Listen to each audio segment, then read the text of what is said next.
Jade Helm 15, a military training exercise which is going to involve the Green Beret, Navy SEALs, and the 82nd Airborne Division. It's going to take place throughout Texas, New Mexico, Arizona, California, Nevada, Utah, and Colorado from July 15th to September 15th. Now, war game exercises have been happening in the continental United States. The same thing was going on during 9/11. I mean, that's how they were able to fool facets of the military bureaucracy who were not in on it into believing that the hijacked airplanes were a part of the exercise.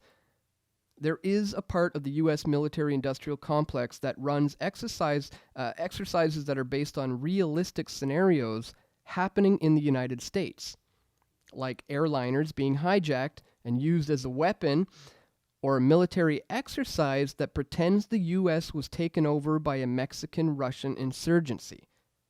The question that the U.S. Army Special Operations Command won't answer is why certain areas like Southern California, Texas, and Utah are labeled as hostile territories. Is this an arbitrary war game map that has nothing to do with reality, or is there more to it?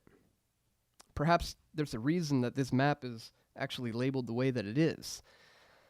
Now, as Paul Joseph Watson reports, USASOC spokesman Lieutenant Colonel Mark Lastoria responded to charges that the exercise was part of preparations for martial law by claiming the drills were designed to ready troops for overseas operations. That notion was proposed by a few individuals who are unfamiliar with how and why USASOC conducts training exercises. Lastoria said in an email to Stars and Stripes, he says here, "This exercise is routine training to maintain a high level of readiness for Army Special Operations Forces because they must be ready to support potential missions anywhere in the world on a moment's notice." However, USASOCM failed to address the fact that a slide for the exercise characterized Texas and Utah as hostile territory, and an area of Southern California as an insurgent pocket, claiming that computer firewalls prevented them from accessing the websites where the documents appeared. Now, the documents are unclassified, but the United States Army is not going to release any further information due to this computer firewall. And Lastoria also added that the locations were based on what U.S. soldiers would expect to find overseas. But the question remains, why these specifics and why block out access to the rest of the information on this exercise? Unless, of course, the firewalled documents actually reveal something that the Army doesn't want the public to know. That is, that these states really are hostile territories where an insurgency can and is being introduced. Now, some are speculating that the Russians are arming the Mexicans based on the layout of this map. And this is similar to a 2012 scenario where the U.S. military would be used to crush an insurgent rebellion in the city of Darlington, South Carolina, an insurgency that would be led by a Tea Party militia. And last year, the U.S. Special Forces and Commandos were training with troops from 16 foreign nations, including Colombia and France and Germany, in Tampa Bay, Florida. And it was the same thing. Military exercises involving coordinated aerial, ground, and even aquatic operations.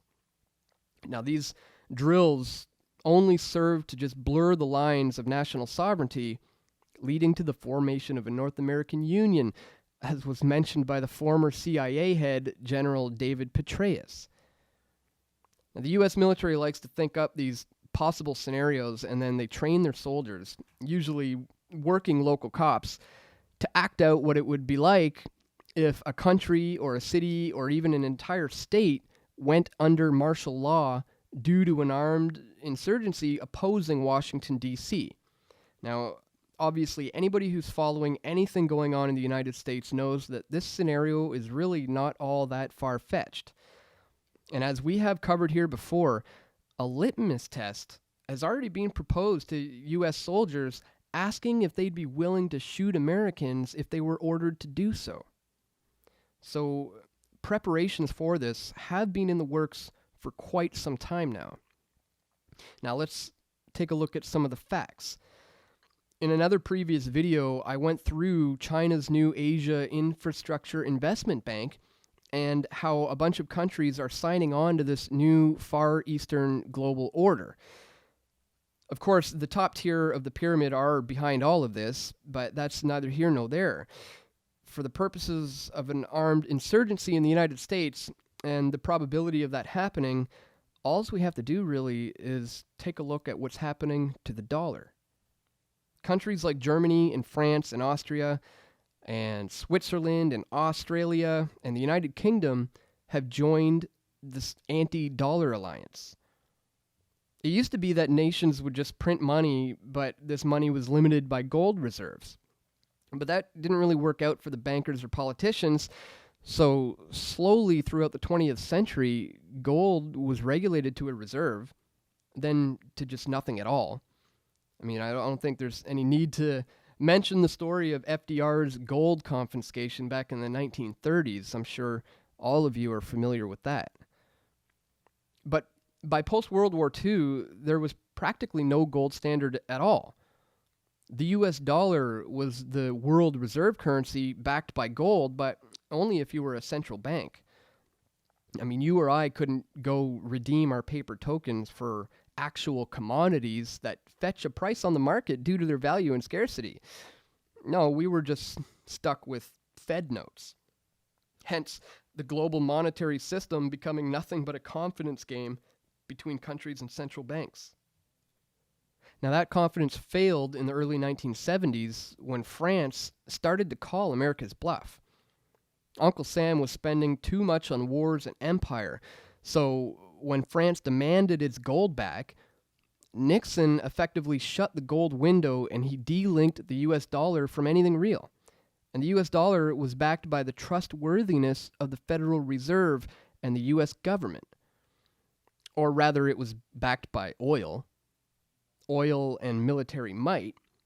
I mean, if Saddam Hussein, in a real-life example from 15 years ago, wanted to exchange Iraq's oil with Europe in euros instead of the US dollar, well, America would be stepping in and saying, hell no. And that's exactly what happened. That's really what's been keeping this whole Ponzi scheme afloat. Since 1944, the US dollar has been the gold standard, but starting 42 years ago, there's been no actual gold to redeem all of this paper in. And the result has been an endless binge of credit that now has the US government owing trillions of dollars to offshore banks. So getting back to Jade Helm 15, you can see where some Americans are going to be a little ticked off about this. Now, enough to overthrow Washington, D.C.? Well, only time will tell, but I think maybe the best thing for world peace at this point would be if the United States just actually returned to their roots in liberty. Then the world wouldn't need to buy into this continuation of the New World Order disguised under the rise of the Far East. But this is exactly what's supposed to happen. The powers that be expect to just continue this global tyranny under a new banner with new debt-based fiat currency. And so what's going to happen to America? Well, the standard of living for the average American is going to be cut in half, I'd say, at least. And if oil isn't priced in US dollars, then nobody will have any use for an inflated currency that should have gone the way of the Zimbabwean dollar a long time ago. Now, whether all these US dollars come home to roost and cause hyperinflation, thereby ending the Fed, or whether these dollars get destroyed by the central bank, interest rates go through the roof, prices and wages collapse, and thus it begins the long recovery back. Either way, demand for the US dollar is certainly going to decrease. It's been 7 years since the crash in 2008, and as we've been warning this entire time, no fundamentals have been corrected. Central banks just fired up the printing presses, and governments were there to spend all this new money into stimulus packages. Banks got bailed out, and the focus of election campaigns became about jobs, jobs, jobs, without realizing that jobs are just the means to an end. The end is a higher standard of living. And if there's anything that we've learned from socialism in the 20th century, it's that the market should create jobs.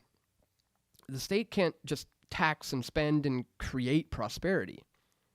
And it's not just a case of having the right people in charge either.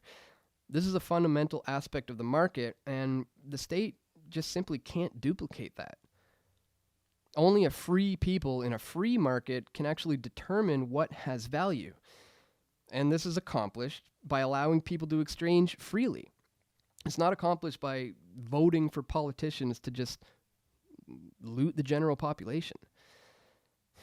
But this is essentially what's happened in America, and the rest of the Western world for that matter, but it has been the most intense in the so-called land of the free. It's like the real-life Atlas Shrugged, where people are ignorant of where wealth comes from, and they think that government looting is the morally righteous position to take. So given this situation, and the large majority of Americans who are true patriots, who understand the whole offshore banking scam and the very real risks to the American economy, these are the men and women that the power elite fear. Hence, the apparatus of compulsion and coercion that is the military-industrial complex, which is actively training for the kinds of scenarios where these dissenters rise up and take the power back. And of course, the U.S. military is engaging in training exercises where the American people rise up and throw off the tyranny of the New World Order. And that's what's really happening here. Any concrete evidence linking Russian financing of Mexican arms and the very real possibility of an armed civil war in the U.S.-Mexican border states does remain a very real possibility, and we're going to continue looking into that. But for now, based on the USA SOCM document, a training exercise is all that we can say this is at this point for sure. Now, are they preparing for martial law? Yes, most likely that is the case, and obviously for all of the economic reasons that we just described here. But what's important to remember is that while Russia might benefit from an armed regime change in America, the blowback from a failed insurrection would really outweigh any benefits from a successful coup d'etat. Russia and China are winning economically, even if the short-run liquidations look painful. They would have no reason to risk causing a civil war. I mean, a full-out war with America is in no one's interest, except maybe some of the neocons in Washington, which is why funding an insurrection would make sense, but it also gives the neocons exactly what they want. Yet, as the neocons in D.C. arm Ukraine, can you blame the Russians for wanting to arm Mexico? Well, all I can say about that is good luck with that one, Russia. I mean, it's going to be pretty hard to beat the United States in that regard. I mean, the U.S. has already messed up Mexico quite a bit with the war on drugs. And need I mention Fast and Furious? I mean, how much worse could the Russians really do than what the American DEA has already done? The fact is, the whole world really needs to go through an economic depression to liquidate all of the toxic debt in the global economy.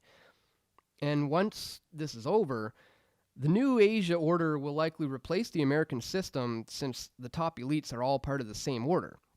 And the average American, however, is going to be a lot poorer and a lot less free than he is right now.